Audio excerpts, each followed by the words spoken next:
On February 11th, 2026, Attorney General Pam Bondi appeared before the House Judiciary Committee for what was supposed to be routine oversight testimony. What happened instead became one of the most explosive confrontations in recent congressional history. A sitting attorney general accused of perjury on camera by a member of Congress who claimed to have FBI evidence that directly contradicted her sworn testimony. The issue at the center, the Department of Justice's handling of the Jeffrey Epstein files. Congress passed the Epstein Files Transparency Act requiring the DOJ to release all materials related to Epstein's criminal enterprise. The DOJ complied, releasing over 3 million pages of documents in January 2026. But in July 2025, months before the release, the DOJ issued a memo stating they did not uncover evidence that could predicate an investigation against uncharged third parties.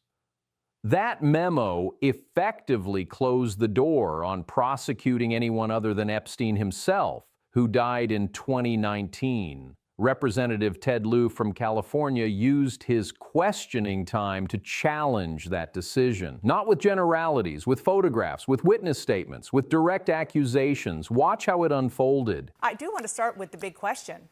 Will you refund the roughly $134 billion in revenue taken by these emergency tariffs? Well, Dana, that's not the big question. Let's just level set here. What the Supreme Court did was a very narrow reading of the president's authority under the IEEPA tariffs. We have other tariff authorities which have been functioning, Section 232 tariffs, Section 301 tariffs. And Dana, when you say it's a big question, that's bad framing because the Supreme Court didn't even address that. The Supreme Court remanded it down to a lower court, and we will follow what they say, but that could be weeks or months when we hear them. So the Supreme Court did not address refunds. Sure, they didn't address refunds. That is clearly going to be up to you, which is why No, Dana, it is not up to me. It is not you. It is not up to the administration. It is up to the lower court. Let's just be clear on that. Okay. Well, the Justice Department told a federal appeals court in this very case last year, if tariffs imposed on plaintiffs during these appeals are ultimately held unlawful, then the government will issue refunds to plaintiffs. Again, I'm not going to get out ahead of the court. We will follow the court's direction, but as I said, that could be weeks or months away. That decision was not rendered on Friday. What do you think? You're the Treasury Secretary. What do you think should happen? In the past, you have said it is possible. Again, I want to point to what we're doing. The president, the administration remains undeterred in reshoring American factories and getting rid of these massive trade imbalances. That's the big story here, is that we are immediately going to go to Section 122 tariffs, and that the revenue for the U.S. Treasury for 2026, the projections are unchanged. Okay, I'm going to ask about the new tariffs that the president talked about over the weekend. But before we move off of this, I know in the past, before the Supreme Court went with its ruling, you said any tariff refund would be corporate welfare and would likely not get passed on to the American consumers. What about the countless small business owners in America, many of whom have spoken with CNN, who say they're bearing the cost and have been bearing the cost of tariffs? Again, I'm not going to get out ahead of the court. We don't know what arrangements were made. We don't know what foreign suppliers, whether they discounted what's happened. So let's just focus on the news on Friday, and then I'll come back after the lower court rules. Yeah, it's as the Treasury Secretary, it's hard to believe that you don't have an opinion or know where these revenues, over $100 billion, are going to go, or have an opinion on where they should go. Again, I had an opinion, and the court did not agree with my opinion. So, Dana, I'm going to wait for the lower court opinion. Okay, so let's talk about what is happening right now, which is the president did sign an executive order Friday night calling for that 10% global tariff, and then he raised it to 15% on Saturday. As you mentioned, he's invoking Section 122 of the Trade Act of 1974 to justify these new tariffs. That's a section of the federal law that no president has ever invoked. What does the president think will happen in the court, or why does he think it will stand up to legal scrutiny? Again, this 122 authority is good for 150 days. During that time, we will do study on Section 232, which will be done by Commerce Department, Section 301, which will be done by USTR. Those tariffs remain in effect and have withstood more than 4,000 challenges since the president's first term. So during that time, it is very likely that those studies will result in higher 232s, higher 301s, and it will get us back to the same tariff level. We've been in touch with our foreign trading partners, and all of them want to keep the trade deals that have been set. Dana, we've had great economic results over the past year.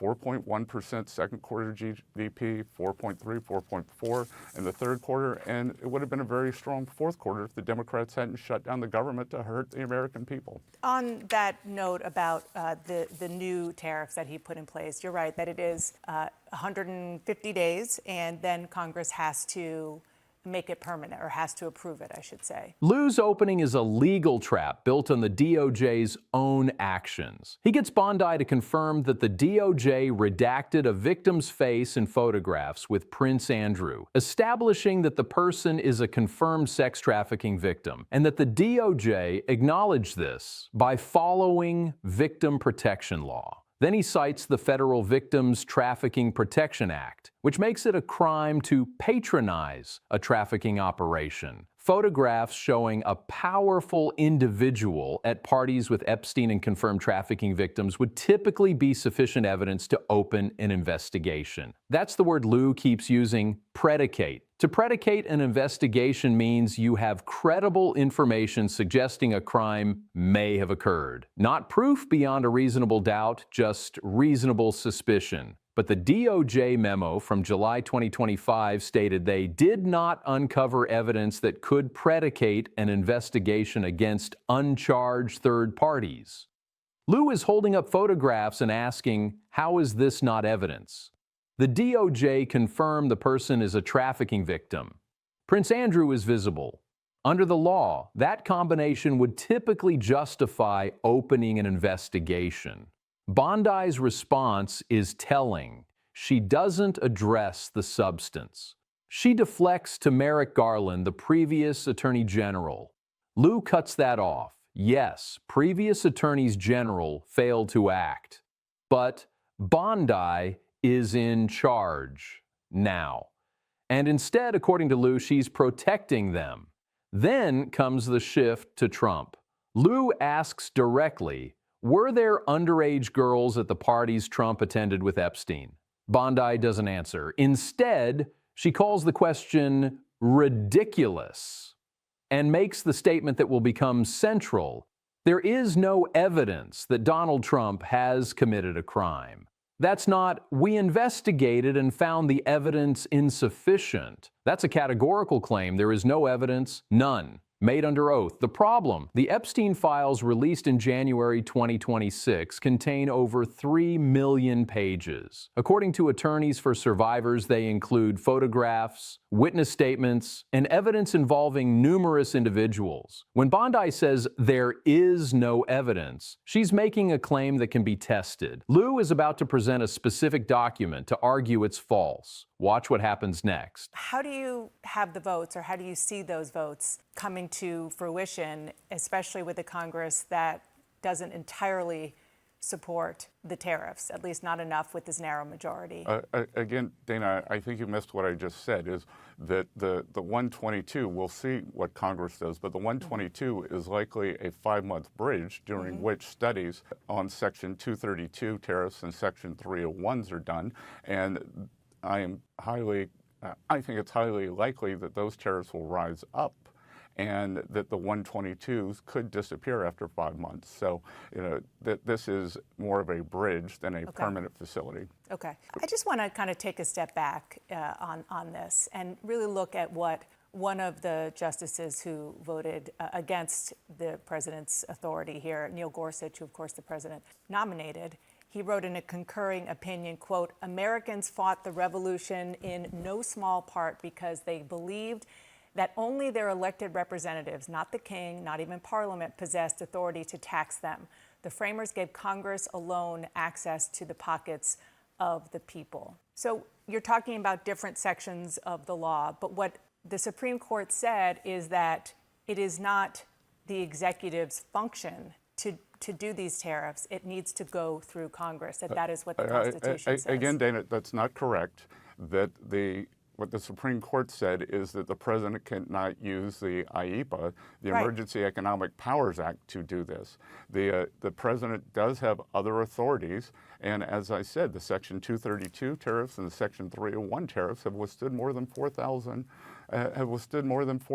lawsuits. So it was very narrow, and it's very interesting that the Supreme Court said that the president can't raise $1 of revenue with tariffs, but he can put on a full embargo. So they reaffirmed his ability to block all trade. He just cannot accept $1 for the trade. And I will tell you, like the tariff revenues, they have come into the Treasury.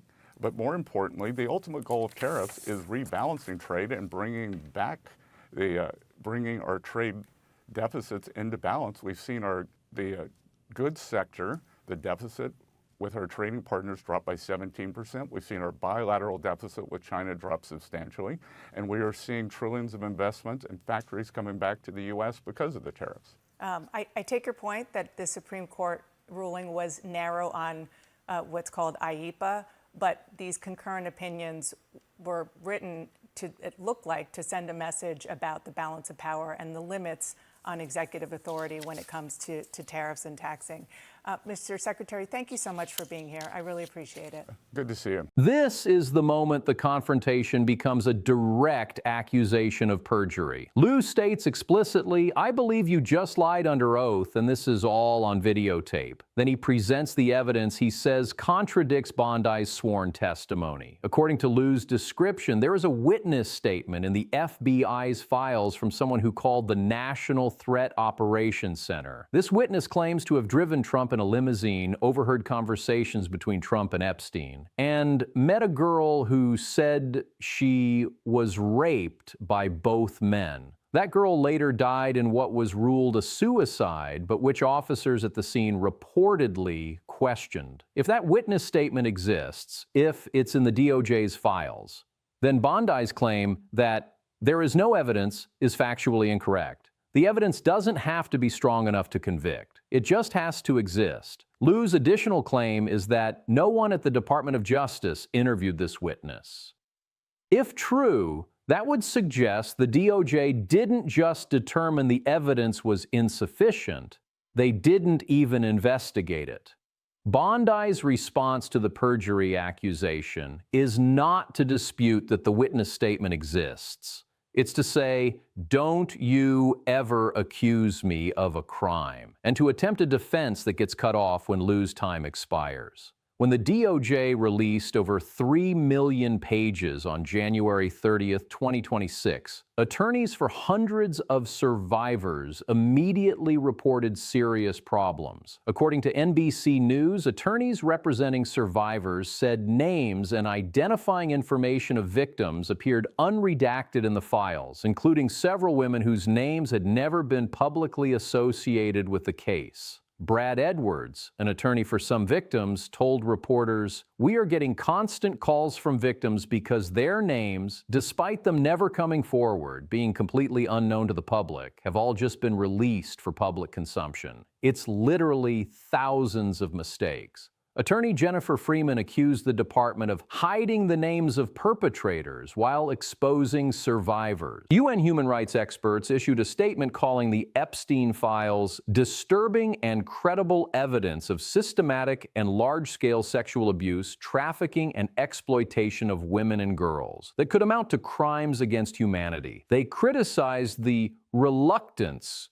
to fully disclose information or broaden investigations, and said many survivors feel re-traumatized and subjected to what they describe as institutional gaslighting. 8 days after this hearing, on February 19, 2026, Prince Andrew was arrested in the United Kingdom on suspicion of misconduct in public office. British police are investigating whether he shared confidential government information with Epstein while serving as Britain's trade envoy. It's the first arrest of a senior British royal in nearly 400 years. Andrew was held for 11 hours before being released under investigation. European officials have resigned after being named in the files. Norway's former prime minister has been charged with aggravated corruption. British politician Peter Mandelson resigned from the House of Lords. But in the United States, according to Lieu, you have not held a single man accountable. Not one arrest, not one indictment, not one investigation announced. What happened on February 11th, 2026 wasn't just political theater. It was a direct, on-the-record clash over truth, evidence, and accountability at the highest level of government. If the documents exist, the implications are serious. If they don't, the accusation collapses. Either way, the credibility of the Epstein Files Transparency Act now hangs in the balance. Whether this leads to reopened investigations or fades into silence will reveal whether transparency was ever the goal or just the promise. If this kind of accountability-focused coverage matters to you, make sure to subscribe.